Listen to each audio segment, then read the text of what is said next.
Hi, I'm Selena for Who is Jesus Today. How is everyone doing out there? I'll tell you what, I'm having a little bit of a sinus attack. Yeah. The seasons begin to change and I get it around my head. So, yeah. So, let me jump right in. I'm going to talk today about languages. Well, not necessarily about languages, but I'm introducing this topic in the, say, realm of language, interpretation, translation. I can say this, that when you translate anything from one language to the next, it's never really exactly the same. It's really hard. You can say a word, like when you say leche, yeah. In Spanish, that's milk. It's milk in English, and in Spanish, it is leche. But when you start to form sentences and paragraph and structure in a language, it's hard to translate things, and they have the same meaning, or the words are in the same order. Okay, and and it doesn't matter even if it's all of the romantic languages, which have some similarities and overlapping. You still get different translations. And I had said I did say that I had taught a language for a couple of years. I've worked with refugee populations from around the world, from African and Asian countries, Central Asia, of the former Soviet regions, the Stan countries, I like to say. And I had some students that I worked with from Cambodia for a little while. Oh, the food is amazing. Any Cambodians out there, the food was great. I think I remember how to say thank you, akon. Okay. And these were populations, as you would know, they're not just getting on the plane because they're looking for they're going to get like this a great job, or they're coming into a university, or trying to find the love of their life, but they actually have to leave for their survival. So it's been for me a blessing and a learning experience to work with these populations. It's been quite rewarding. I wanted let me just say a couple of things here. For anyone out there who speaks Korean, I can give just a greeting here. Annyeonghaseyo. For a Japanese, genki desu ka? Chinese, ni hao, lehon ma. And Bengali, apnike monachin, means how are you. In Russian, как дела? Как дела, хорошо? Пожалуйста. Please. So, language is amazing. I call it a beast. But I realize when you're dealing with the language English, there's so much ambiguity. And it's a great language for law, I would say, because there's the power in it to influence and to play on words. And if you can play on words, you can play on minds. And you can begin to manipulate by using words a certain way and distorting things. I would like to open up today a conversation that I think needs to be discussed more. And as I'm going to be honest, I am coming from a Christian worldview, but let me now translate that. I'm coming from a Jesus of the Bible worldview, which is, for God so loved the world, okay, all are included, that he gave his only begotten Son, that whoever believes in him would not perish, but have everlasting life. So I am not coming to you in the name of religion, denomination, church history, church organization, Protestant or Catholic. I'm coming to you in the name of Jesus, Yeshua. And a lot of times, if you only knew how much Jesus of the Bible really understands and loves you, everyone, Yeah, because he's not asking you to do anything except to come and follow, because he knows how to work in each of us to make us into the people that he has called us to be. Yes, he is a holy and a righteous God, but you don't have to work so hard on this. You see, there's power in Jesus to begin to work this in us. So that's what this channel is about, is introducing the world to the Jesus of the Bible, the Jesus that I know who walked this earth. In his earthly lineage, there's a woman named Rahab who was a prostitute of her day. And even today, if you are a prostitute, if you're in that category, you're not going to be getting a whole lot of brownie points and gold stars by your name. But that type of woman is in the lineage of Jesus. So there's a lot to Jesus, and the Jesus of the Bible. You will come to learn how much he is for you and not against you. To be honest, a lot of times we are against ourselves, but not Jesus. Let him work in your heart to draw you close. But we got to have a discussion, and we're going to talk about a sexual issues and gender that is in our society today. It's a prevalent topic. It's raising lots of concerns on different sides, and it's also it has how kids are squeezed in. And I just think I can't even say, okay, so is that the whole motive here? Okay, but I'm going to say I'm going to have a rational conversation in the love of God, in the name of Jesus of the Bible, and that's how we're going to end. But there are some things I like to talk about. Once in a while, I think I am kind of a natural comedian. Maybe I should try doing that kind of job too. But sometimes it's not even intentional. Maybe I'm just a little bit, say, wacky sometimes. But anyway, you're getting to know. I'm going to start to talk about gender and sexual orientation. Yeah, ouch, right? You can fasten your seatbelt or you can loosen it. This plane is going to land safely, though. I promise. Because sometimes one side talking about apples, one side talking about oranges. Okay. I'm going to speak a while about what we feel. I'm going to say about what I feel. And other questions that I also have for the transgender community. I have a right to ask you questions too. Okay. So, first of all, sexual, and I'll try and make this really quick. I'm going to just check off the boxes as I go. 8 minutes now. Sexual orientation. Okay, so orientation. That's a word in English, right? Like orientation. It's how you are oriented. How you are oriented. How you think. How you perceive things. How you I shouldn't say identify, but it's what you are drawn towards. Okay?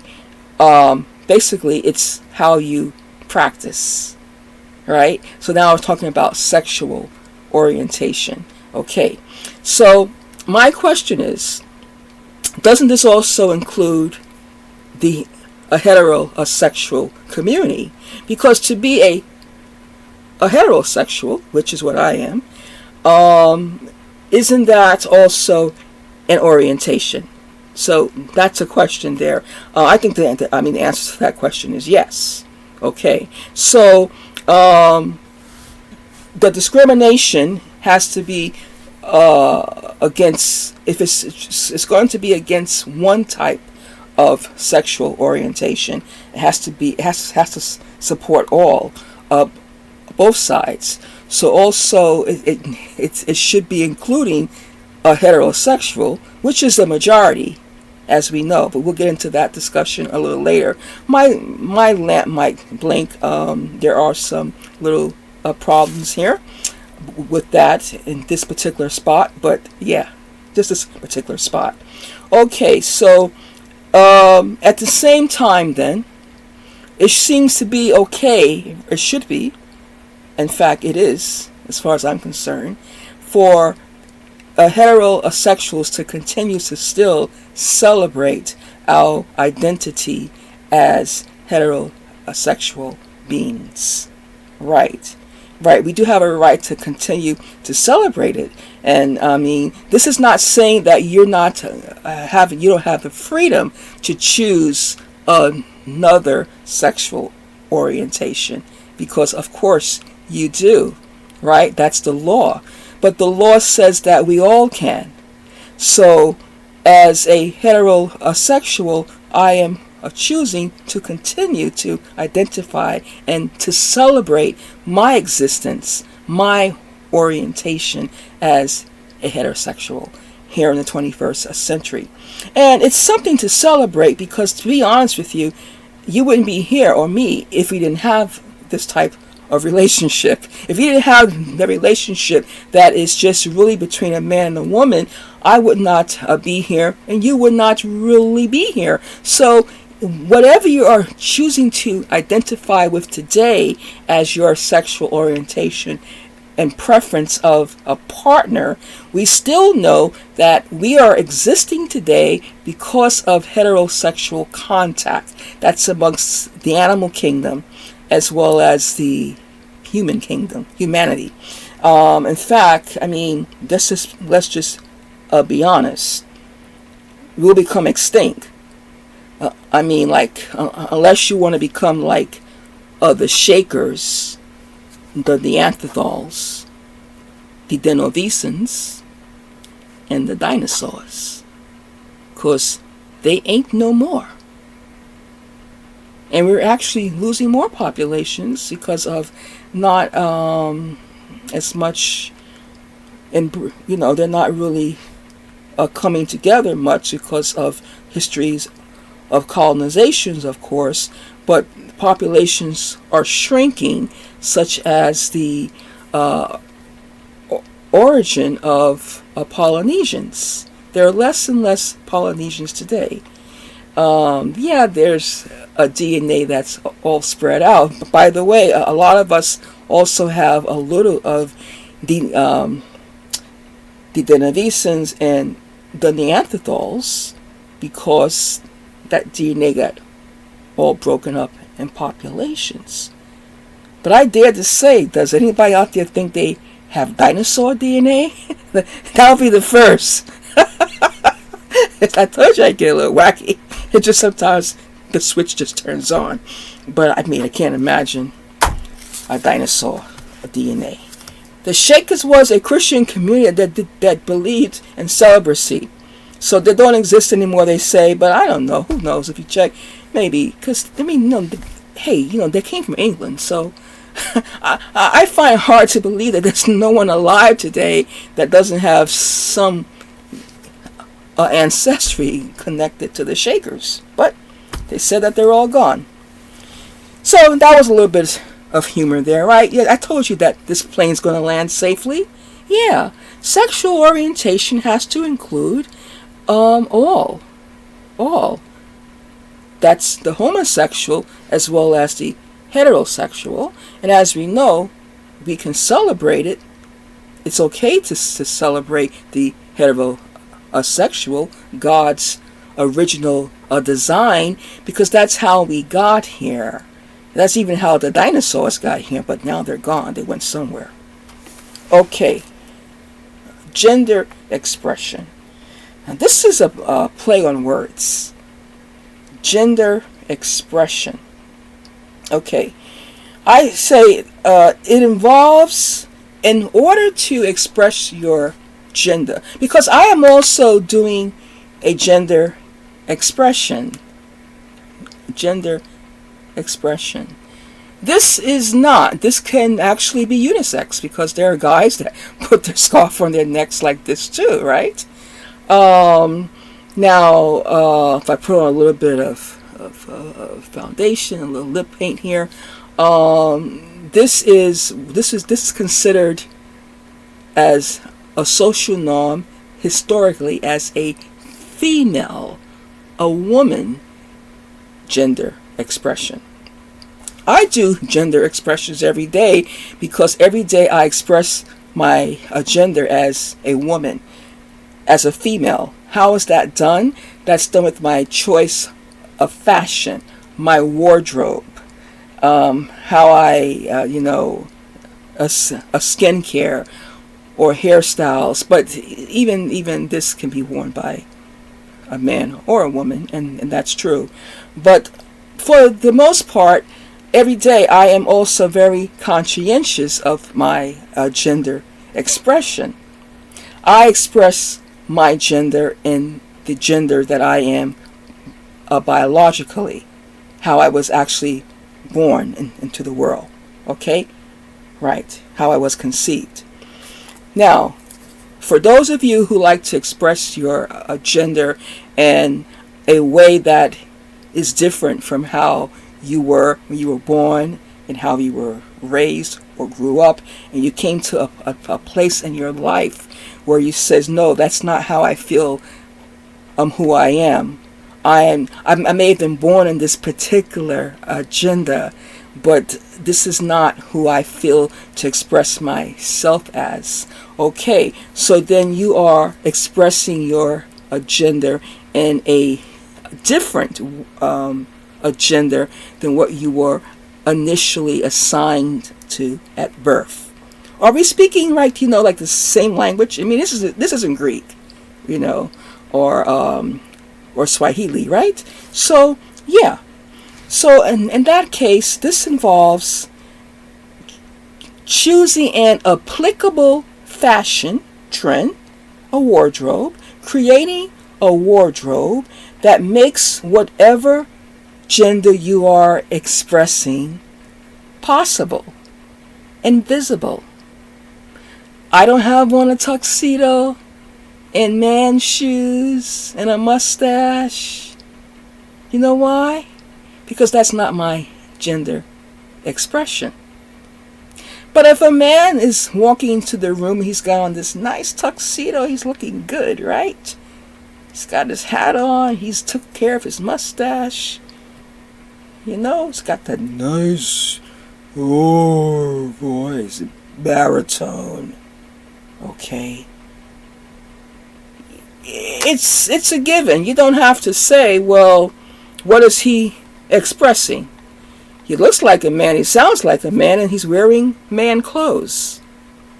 But that can change for those who says, well, I know what I may look like on the outside, but I know I'm feeling something different on the inside.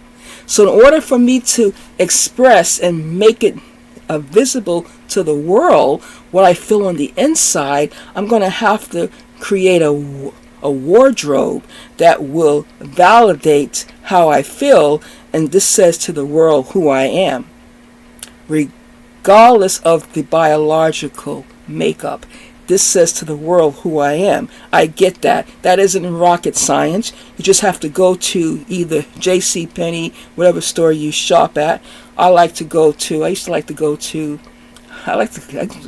Macy's. I worked at Macy's too, But whatever store you are going to, instead of going to the aisles that sell those fashion trends that would automatically make you locked into your biological gender, you choose the opposite. So if you are a girl, instead of choosing the women's department, you choose the men's department or the boys' department. And if you are, there's only two to choose here.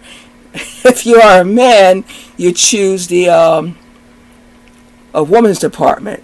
So you flip it, you switch it. Okay, you switch it all up. Oh, it gets a little confusing. Get some more gray hair up here. Okay, you switch it all up. That's gender expression. Are we all clear, world? Expression means you express. I'm expressing. I'm saying. Expression is a form of a language. It's like body language. But your clothing also speaks a language. That's why when we were told to go for a job interview, they say, okay, you got to fix yourself up a certain way. You have to speak professional, hire me. I'm a professional. I can't wear this to a job interview. Not when I was growing up. Things have changed so much. When I was growing up, a job interview, we couldn't even wear it. It says, do not wear a bright color suit. You know, even for the ladies, you wear blue, you wear black, you wear gray. It was blue, black, and gray. Those are the job interview colors. Haven't gone for interview in a while. I wonder if it's changed.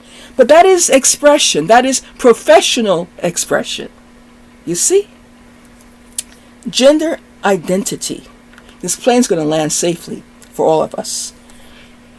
Gender identity. You choose how to identify apart from birth of how you were born. And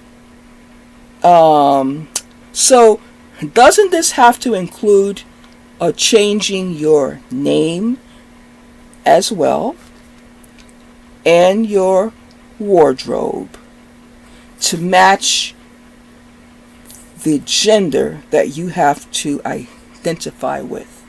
Now, I know that people change themselves also surgically. I say something like that. I don't know what's going on. But I know there are some other changes that are taking place as well as some types of medicines, right? I do poor in biology just in general. I mean, not a good topic for me.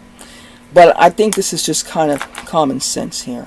So, gender identity. Okay? We know that the department stores and the fashion world is a step ahead of us because they only design in the world of fashion two sets of gender. And so I don't see how any of that is non-binary, because the fashion world is going to, if they're going to make any money, they have to design clothes that's going to fit the physique of humanity. And we have the humanity of women and the humanity of men. And I have yet to see a guy as curvy as me. That will get my attention. Okay, so not all women are as curvy, but to some extent we have more of a curve, a structure, because of the reproduction. Just remember, the heterosexual population has caused all of us to exist. And it has been of women historically who have been carrying babies for 9 months, right? And then we go into what we call labor. And then a child comes out. Wah! A boy or a girl. Okay. And we know that some people are saying, well, although that was what happened to me in the beginning, throughout my life I decided and I felt I was called to be something other than how I was born. Okay, we're all going to land this plane very safely. So gender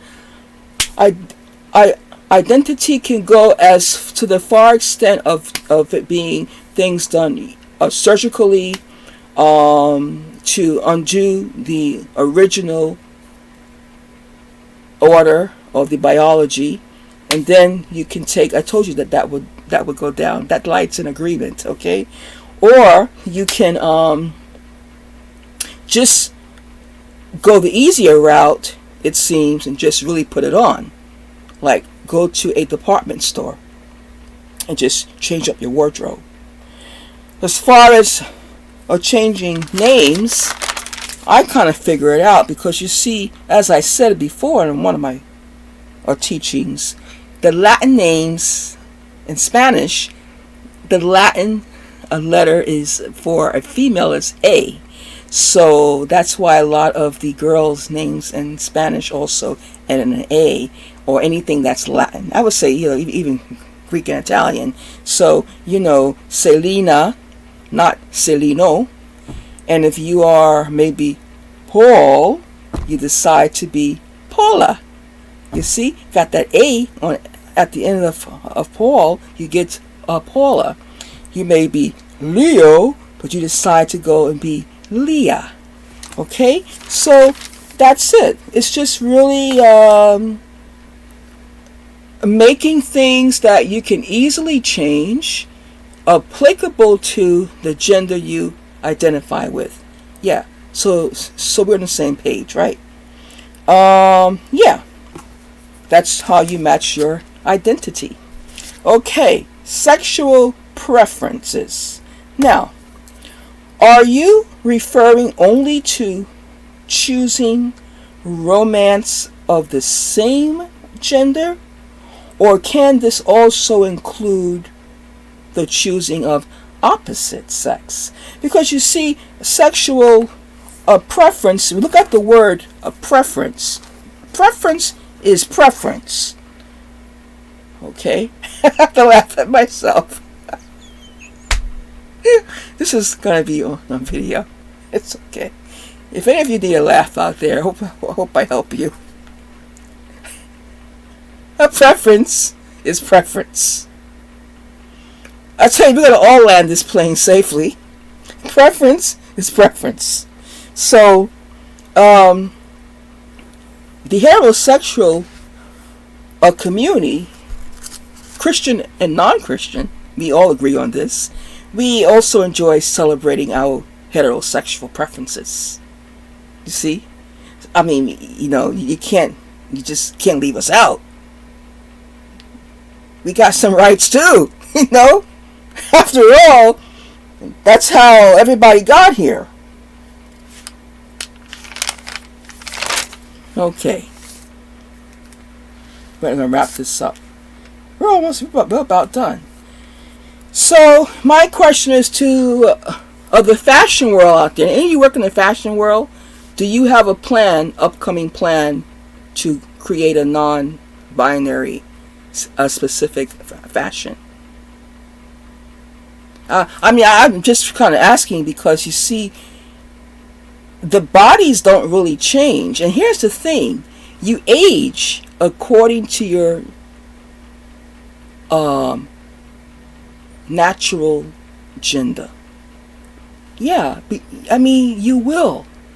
Men age a certain way and women age a certain way, folks. We really got to say that.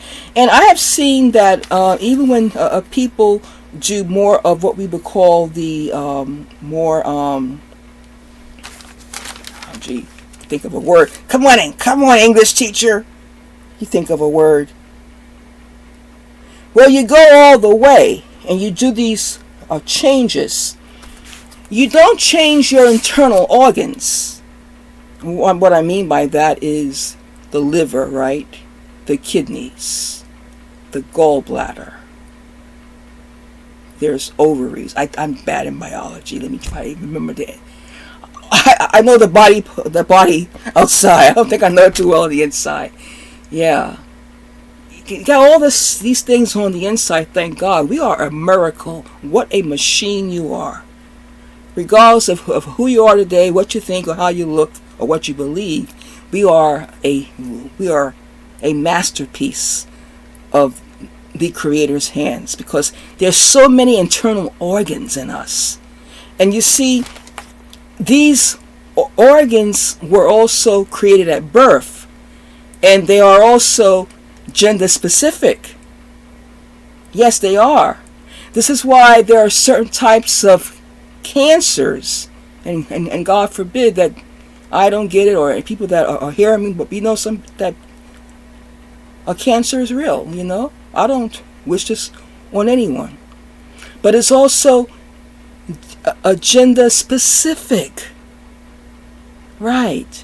The breasts, the ovaries, the prostate. Now the liver is, that's in men and women. But I don't know. I beg to differ that the livers are the same as well. It's just the inside organs and the tissue is different. So certain diseases will still attack you. There's no non-binary diseases. They don't make those distinctions. They just go according to your inside, your internal organs, whatever that was at birth. Okay. And also there's different type of aging. People age. I mean, men and women do not age the same. So with that being said, the inner parts of us are basically going to be the same regardless of sexual expression, sexual identity, and sexual preference. We all understand that. Expression speaks for itself. It means to express. How do you express? Well, if you want to say to the world, no, I am no longer David, I am Davida, then you're going to have to change your wardrobe. And so you got to hop over to that women's department. Okay. But that doesn't always work because you cannot wear it. Still, certain things don't work because of the body type. That's why I'm saying I'm asking the question to the fashion world as well. What they plan to do and moving forward here. Okay, and so I think I've covered a lot. I mean, again, orientation, the heterosexual community, which is the majority, it is.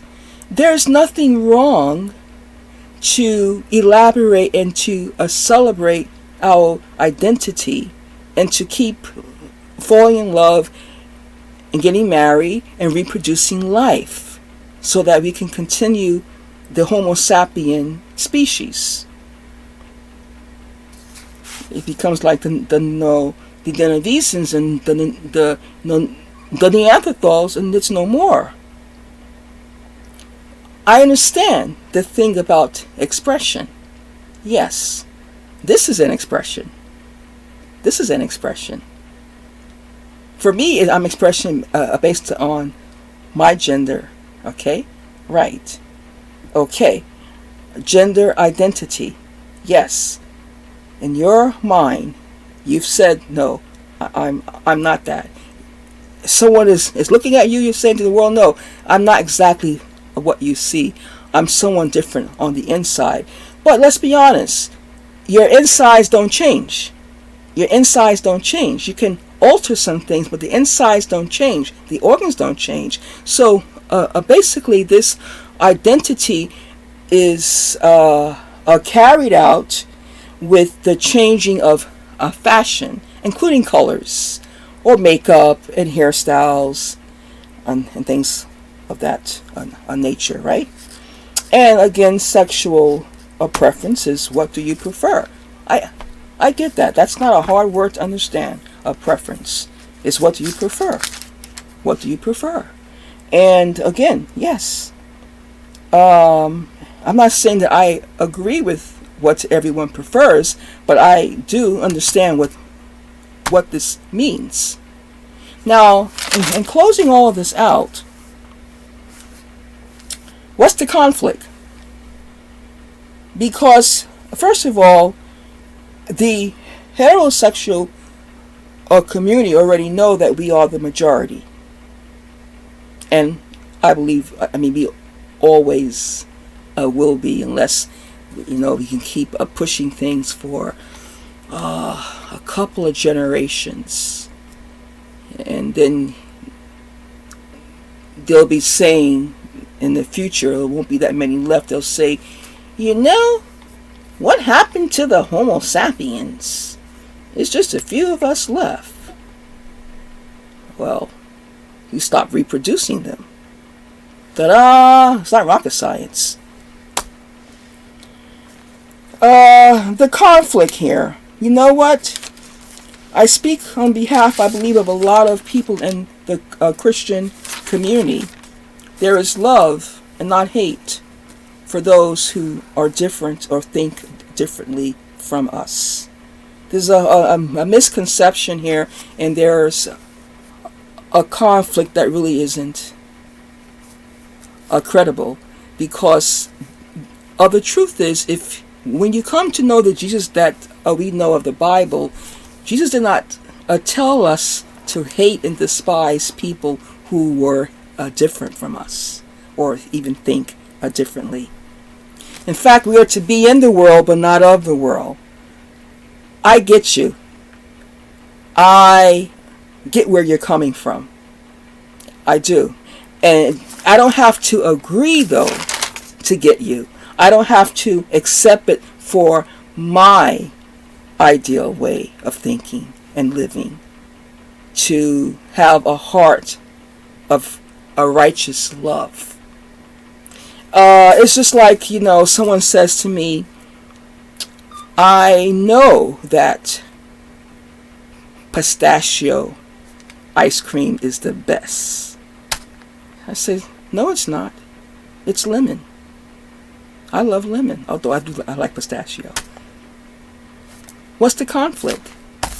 You already know you have a legal choice. You have enough democracy left in the country to say, if you want to buy lemon, you buy lemon. I'm going to buy pistachio. I say it's better.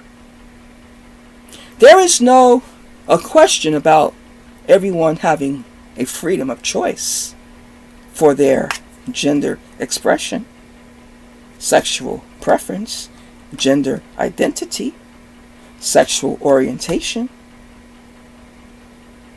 Right? But is it when the majority disagrees? Or is it how they disagree? If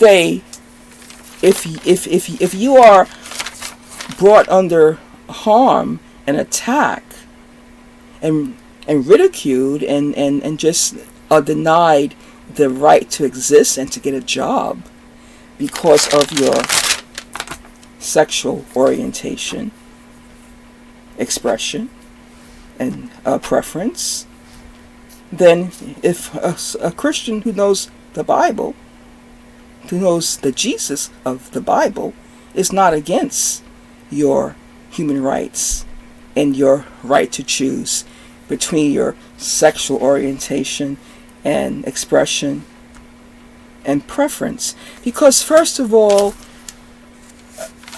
the gospel is not to make you and to fix you up and to make you better. It doesn't go that way.